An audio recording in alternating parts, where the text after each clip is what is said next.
د دنیا ملکونه آزاد شوي دي. چین آزاد شوی دی، تماشای کوا. نن امریکای سره ډغره وای. هندستان تا سره آزاد شوی دی، تماشای کوا. چې څومره پرامن ملک دی. تا آزاد شوی د ځان تماشا کوا. دا د چا د لاسه؟ دا د دې دوس قوم د لاسه. کم قوم چې خپل ځان نه پیژندلی او کم د قوم مشر چې د قوم درد پړه کې نه و، د هغې ملک او د هغې قوم دا انجامي لکه نن چې تاسو د پاکستان انجام ګورئ. که کلی طور عذاب در باندې ناراضي، نن جزوی طور عذاب په ټول پاکستان نازل دی. ذهنی طور باندې د چپړاسي نه ونیسا تر صدر او وزیر اعظم پورې ټول ملک پریشان دی کنه. او سړی په خپل ځای کې د خدای په عظیم قهر اخته. دغه وجه څه ده؟ دغه وجه دا ده چې خدای نه باغیان یې، خدای نه باغیان یې، خپل حشر بګوري او خپل انجام بګوري. اوس ما ته خلک وایي سره باټینګن ګران دی او پلانې چې مزه څه چالو کما.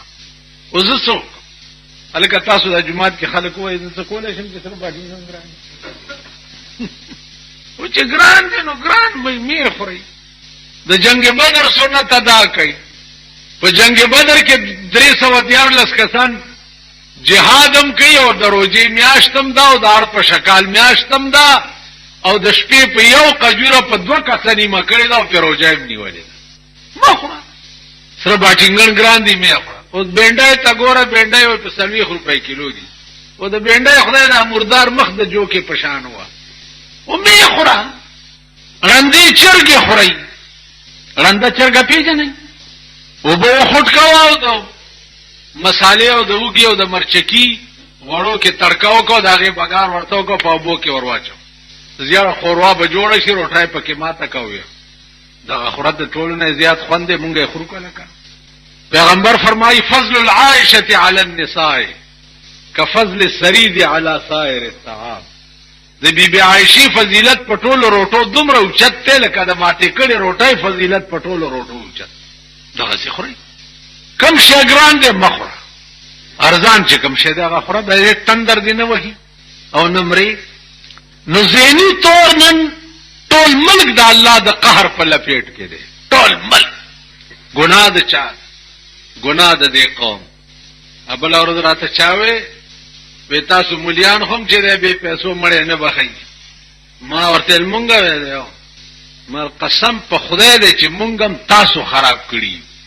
ول مونږ څنګه خراب کړی؟ مال چې ژوندۍ ایران باغیان ګرځي انا نه راکوي. او چې څوک درکې او غزيږي نو په مونږه بیا بخي.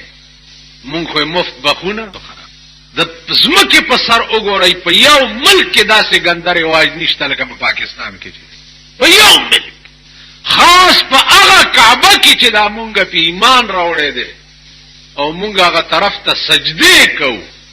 په هغه کعبه کې وګوره جنازه راوړي او کی دی او جنازه وشي او یو شي او کنده کې خخ کی نسخاتون اشتا او نه ماخامه اشتا او نه لیټه اشتا او نه تخته اشتا نه الوا اشتا او نه پروټه اشتا او نه سشتا او نه سشتا وای خلاص بلارو. دلته اوس امام ابو حنیفه مذهب دا دی چې وما كنا معذبین حتى نبعث رسولا. زه یو قوم له عذاب نور کوم چې څو پورې ما رسول نه ورلېږي.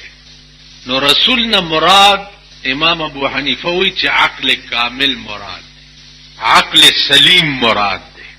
اوس تاسو په عقل لک سوچ وکړئ، په عقل لک سوچ وکړئ چې دا پولیس نه دی دلته.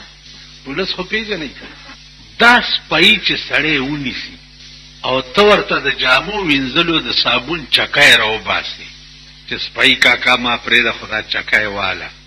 دا سپای به د صابون په چکای تاپریدي او صابون ما د جامو وینځلو مردار غوندي ځکه دا پیټو کې وروړي مړو سره. دا سپای به د صابون په چکای تاپریدي. سوال تاسو به خاله خنداره پورې کې مخه شتانه ده یو سنگین بدی موي او کنه داسې د جنازه د سر سر لوټونه دی رويست نو بیا به گزارو. ٹھیک یا تی ونی وی او تا یو د 2 روپو یا د روپۍ لوټ راوویستو سپۍ ته دې ورکو چې دا واله خو ما پرېږده، دا سپۍ به تا پرېږدي په روپۍ یا په 2 روپۍ؟ عقل هم دا مني چې پرېږدم چېرې څو پورې چې یا 1000 نه یا 1500 نه. تاسو په ایمان ووایئ چې یو قوم کې دومره عقل نه چې د مرګ نه وروسته په قبر کې د خدای سپایان دا سړی رانیسي، د خدای سپایان. نو هغه د خدای سپایان ته دا د دوانو په چکۍ باندې دوکه کې چې دا به دا مړي ته څه نه وي او پرېږدي، یا په 1 روپۍ او 2 روپۍ دوکه کې چې دی به دې مړي ته څه نه وي او پرېږدي. دا مړی د خدای سپایانو را ګرفتار کړی دی، سایم تی وویستا او را روان کړی دی، اوس حوالات ته بوځي او ته والا د صابون چکای ورکې چې دا پرې به دي. عزیزانو اوس امام صاحب چې وایي چې دلته د رسول نه عقل کامل مراد دی، نو د دې دا معنا ده چې ته په عقل لږ سوچ وکړه چې دا کار زه ټیک کوم که غلط کوم، لږ سوچ وکړه.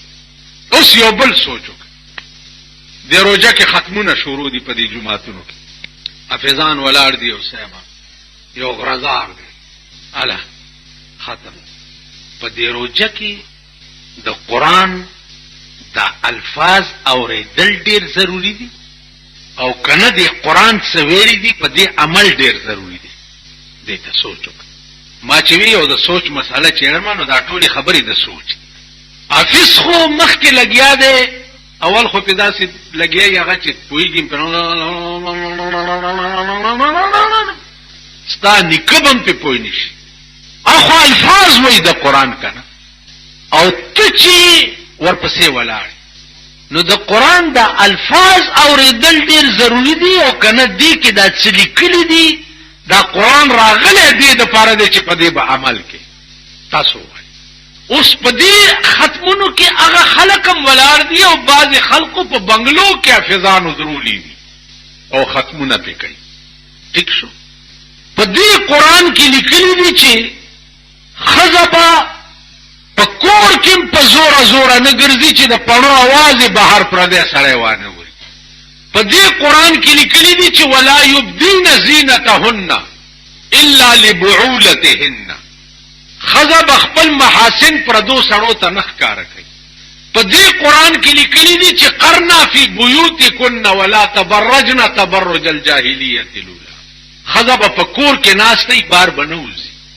په دې قانون اسلامی کې لیکلي دي چې د کوم سړي ښځه بار بربنډه ګرځي هغې دله سره. اوس یو سړي ما ته وایي جمع سره مونځ مال دې جمعو کې مونځونه کېږي، د باګړو دله به هم در سره په صف کې ولاړ. په دې کې لیکلي دي چې د چا ښځه واشه بار ګرځېده دا څه شي دلی او دله خدای بخي نو کوي دي حافظانو پسې ختمونه که نه. ټیک شي. دې ته لږ سوچ پکار دی چې دا زه څه کوم. ښه مونځ کوي، مونځونه نن عادت ګرځېدلی دی هر سړی کوي. په دې وترو کې یو کلمه تاسو وایئ چې ونخلع ونترکو من تاسو وایئ وتر درځي که نه؟ که تاسو پکې 3 ځله قل هو وایئ. دا د خپلو استادانو نه چې لاړ شي تپوس وکئ چې نخلع ونترکو من یفجرک څه معنا ده؟